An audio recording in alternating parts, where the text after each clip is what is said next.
Well, on Wednesday, Merrick Garland's special counsel, Jack Smith, sent former President Trump a target letter suggesting that he is likely to face charges related to the January 6th protest and what led up to it. Of course, that January 6th attack on the Capitol. Right. And joining us to discuss that and more, radio show host KDWN Las Vegas, Steve Sanchez, plus political activist Whitley Yates. Great to have you both with us here. Steve, charges do seem imminent. Experts are saying this could happen anytime, today, tomorrow, even though then President Trump asked for everyone to remain peaceful and called for no violence on January 6th. Of course, we know that's what he has been saying. But likely this indictment is not just about January 6th itself, but the events that led up to it from the day of the election leading up to January 6th. Your thoughts? Yeah, that's exactly. I mean, they're trying to look at the 64 days before the certification. That's what they're doing. They're saying, look, in those 64 days, did he conspire with his inner circle to create these fake electors, to overturn and stop a peaceful transition with Joe Biden? And I think it's utterly ridiculous. I don't think there's any substantiated evidence. It's just all pieces here and there trying to be puzzled together to do what I think we all know, and that is try to keep him from securing the nomination, try to keep him from the general election. It's a political witch hunt. I had Trump on the show last week. We talked about not this specifically, but the other indictment regarding to the classified documents, and he is adamant that he is going to fight, as he should, and this is just the biggest political witch hunt in the history of the country. Whitley, let me look at it a little differently. Let's say there's some there.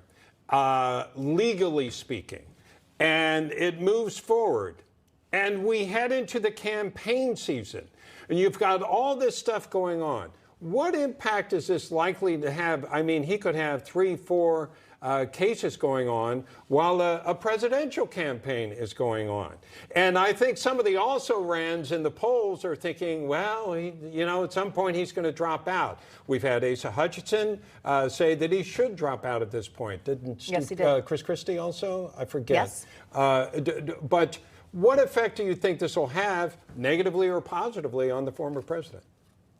If I'm being honest, what they're attempting to do is create the perfect storm. But the problem is that they're going to create that perfect storm and people are going to overwhelmingly support former President Trump, because what they're not understanding is that since he took office, they have been attempting to do everything to get him out of office. And so since Joe Biden has been in office, now they're doing everything to keep him from running for office again. So we've watched this over and over again. What the January 6th subcommittee that took all of our time, patience, and energy came up with a big nothing burger. And so now they're attempting to utilize different branches of the government to further prosecute. And it's going to turn into a big show where President Trump or former President Trump is the star. Everyone will vote for him because they feel he's being persecuted by his political opponents. Yeah, that's great points, Whitley. But Steve, then there's also the argument that Democrats want Trump to run, or to at least be the GOP nominee, because they feel that Joe Biden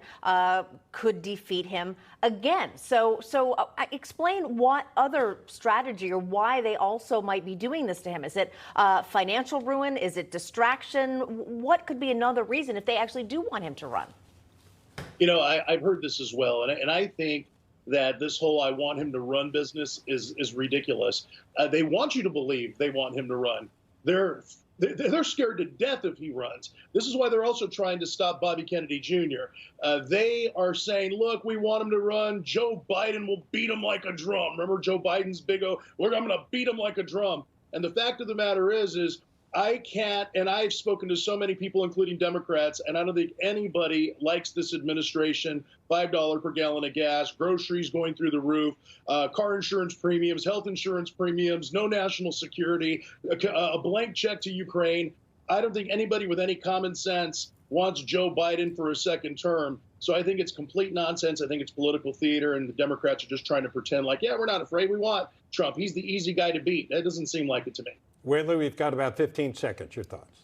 You know what? I've watched a stage beat Joe Biden. I've watched 3 stairs take out Joe Biden. I mean, like, it doesn't seem to do much to rattle or get him to fall. So I'm not really quite sure what he's going to beat like a drum. Okay. Whitley Yates, Steve Sanchez, thank you so much. Thank you.